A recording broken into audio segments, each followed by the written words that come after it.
League more improved from last year to this year to Missouri? Well, I mean, last year was a brutal year for them, a lot of injuries, etc. No, they are playing great basketball. I think in the month of January, they have been the top offensive team in the country. Their defense has always been really good, chaotic in an organized fashion, so they're a very difficult matchup, but they are really improved. It's a really good basketball team. Coach, when you, as a group, when you're shorthanded, you circle the wagons like you guys did Saturday and win one. Just how much of a boost can that give the team? Yeah, I mean, it was extremely gratifying, and we've said all these words, right, but they're all real, like really proud of the group, part of the culture here. Guys mean what they say about, we had enough in here to get it done. We, I think, took it personal and were embarrassed by how we played down there. And guys stepped up and did it, and those 7 got it done. I mean, it's hard to sustain something like that. Health is a major issue at any level.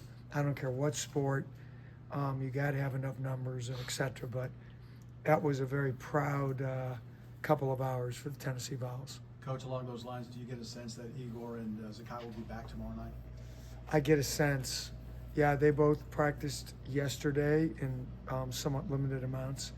But as always, our, performance and Chad done a heck of a job.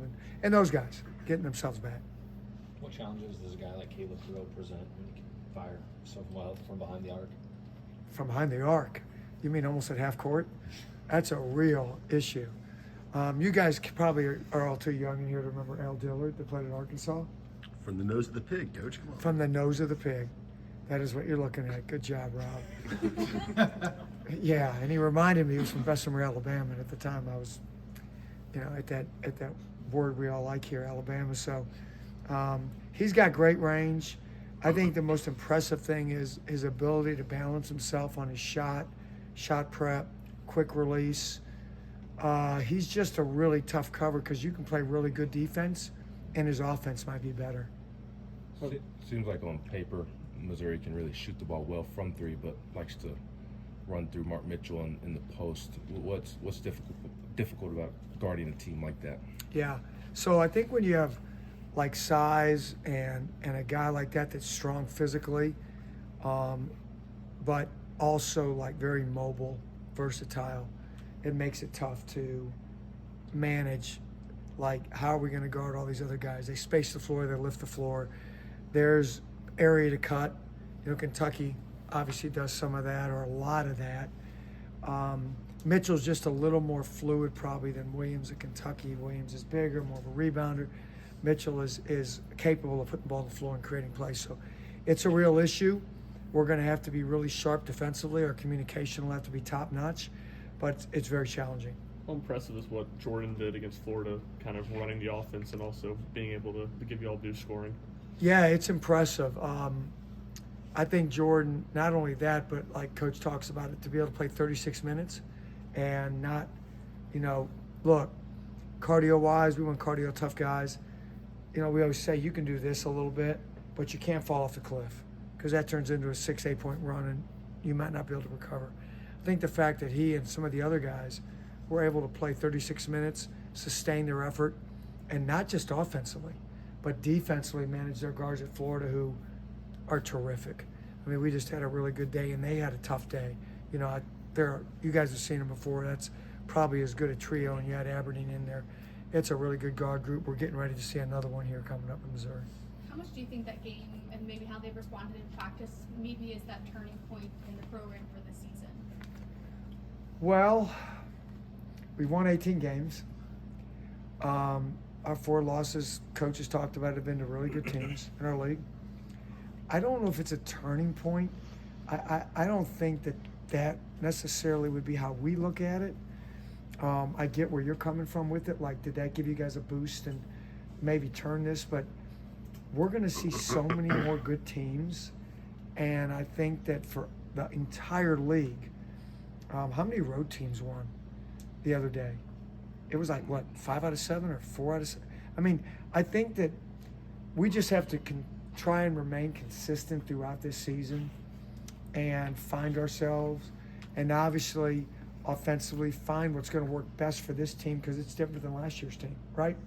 So I don't know if I'd say turning point. I just think that we're looking for that level of consistency, and I'd say mainly more on offense than defense. Rick was forced to play guys in new roles on Saturday with the team being shorthanded. How much do you think that's going to help the team long term? I think the psychological advantage or the confidence level that it gave guys like D. Stone and Bishop Boswell and like you mentioned earlier, you know, guys having to step up, play a different role for a sustained period of time, that's a hard thing to do. But the fact that we have a team that is connected, that understands that, and we push hard in practice to be able to do this and be ready for those kind of moments, I think it's very helpful. Coach, on that same vein, talking about guys being in bigger roles, compare Cade now to, like, you know, first week in November. How much has he grown, you know, just confidence-wise, and how much you guys trust him? We trust him a lot. I think his teammates would say the same thing. I think you know my comment about the Waffle House, you know. I think the one thing that I appreciate in life is level of consistency. I just want to know what I'm going to get, you know, and I think when you're coaching and you're a teammate of a guy, you just want to know what you're going to get every day. The most frustrating things are the roller coaster ride with people, with relationships, with players. That's a tough thing to deal with. And I think with Cade, you get a consistent personality, you get a pretty consistent effort.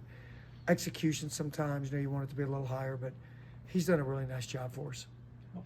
How rare is it for a player to increase their shooting percentage like Caleb Grill? I think he's like 13% higher than he shot in his career and sustain it for this long part of the season. Yeah, it's impressive. I mean, you know, as we prepared for Florida in the second game, I watched that game down there. He was phenomenal. I mean, the shots he was making off of movement were NBA-ish.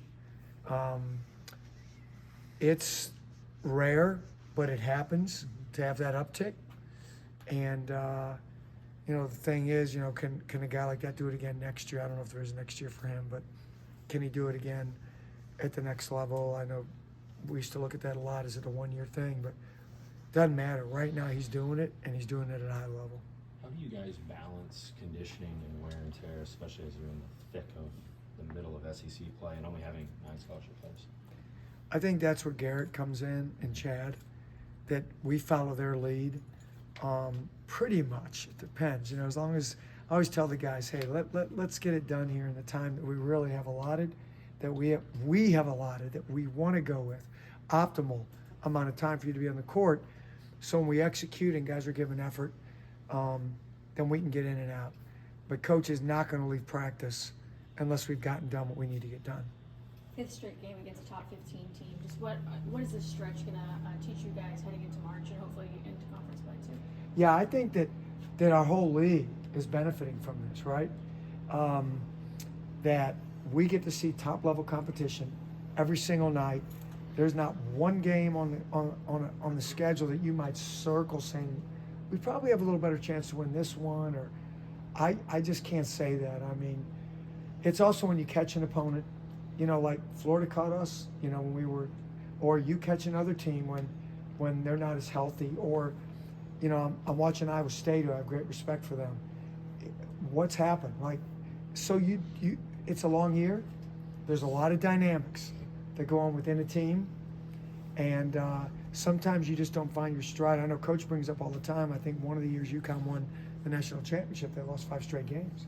So you can flip it if you have high character people, and we do. So like one game, whatever, but to go back to what you originally asked, the opportunity to play these games, I think our players would tell you they love, and it gives us a great opportunity to get, you know, maybe some seeding if we can take care of business, you know, and I think every team feels like that, wow, we get a chance to really, you know, put ourselves in a position for the NCAA tournament. Anything else? Is Florida your scout? Not the first time. The second time? Yeah, I'm one of those guys that dodges the bullet, you know. Okay. No, Florida, yes, Florida was How my much scout. pride do you take when the team shuts the water off when it's your Well, I take pride in our players. I mean, we are pretty much insignificant. we give them the information, we give them a game plan and a strategy, but it didn't change immensely from the first time. The guys just did it. The guys went out and executed, played at a high level competitively. And listen, the guy you're getting ready to talk to next came off screens like a pro, knocked down shots at critical times, and we just had a great defensive effort from everybody in the energy level and execution and their level of concentration. So I say this, and not to sound so noble, it is 100% the players, and they did a great job with the Florida game. Thanks, Thanks, Thank Coach. you, guys.